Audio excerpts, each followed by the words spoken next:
Hello and welcome to a brand new episode of Beat the Experts, brought to you by Falcone Moon Ford. As always, alongside Mike Bires, I'm Andrew Chiappazzi. We have two blockbuster games on Tuesday night in boys basketball. In both of those games, both teams are ranked in the state rankings. Also, we'll talk about Blackhawk girls. But first of all, let's get to the boys' games. Yeah, definitely a big night Tuesday night. And you know what, Mike? I was thinking about this over the weekend, and so far, one of my early candidates for Game of the Year in our area was last Tuesday's contest between Ambridge and Newcastle. The Red Hurricane led for most of the game until Ambridge had a stirring comeback in the fourth quarter and eventually won on a three-pointer by Damari Jones.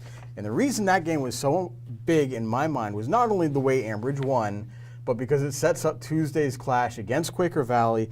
Both teams are undefeated in section play at 5-0. Both teams can shoot the three-pointer. Both teams have size. So it should be a great matchup. I think Quaker Valley is a little bit deeper, but I'm, for one, am excited to see how Aaron Hilsendigger and Coltrane Washington match up.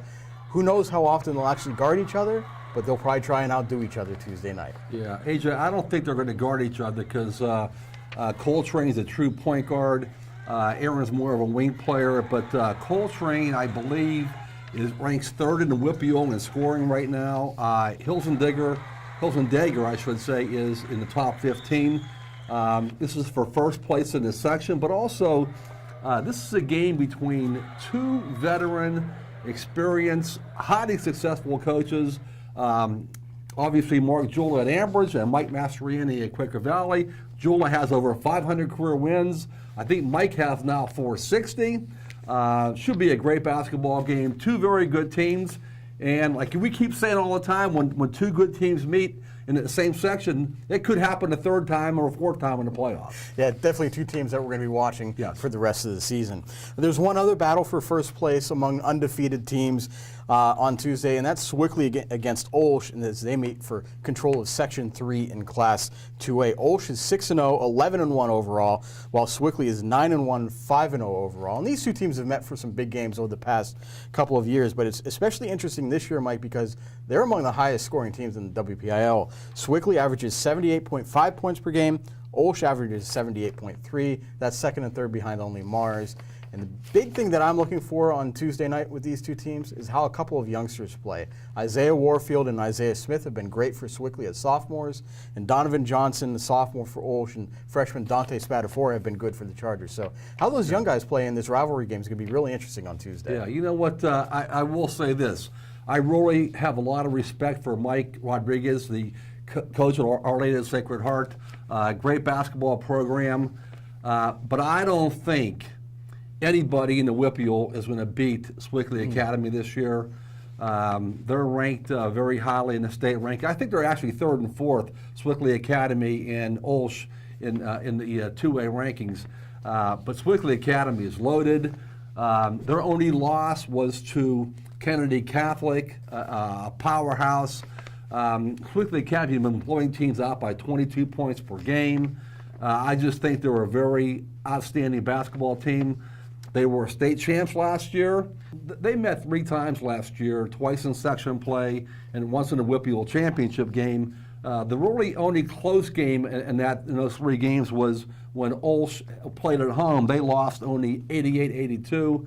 I just think right now Sewickley Academy is destined to win a WPIAL championship and possibly go to the state championship game.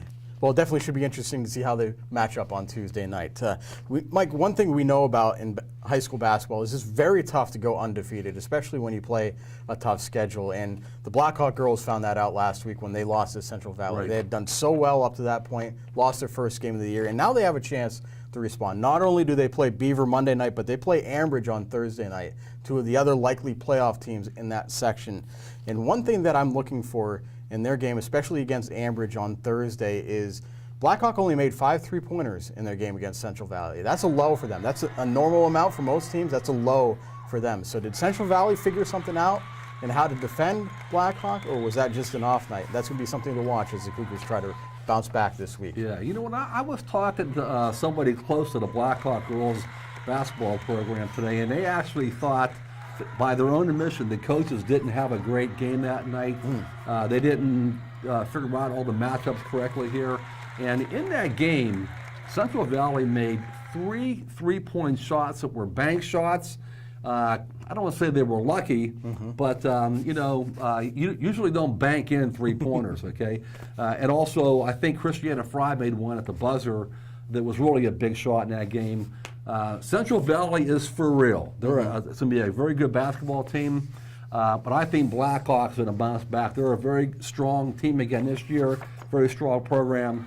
We have not seen the last of the Blackhawk girls Cougars. Well, that does it for this week's episode of Beat the Experts. You can keep track of all of these games on timesonline.com. Join us at noon Wednesday and noon Thursday for the latest edition of Game On. So for Mike Bires, I'm Andrew Chiappazzi. That does it for now. We'll see you soon.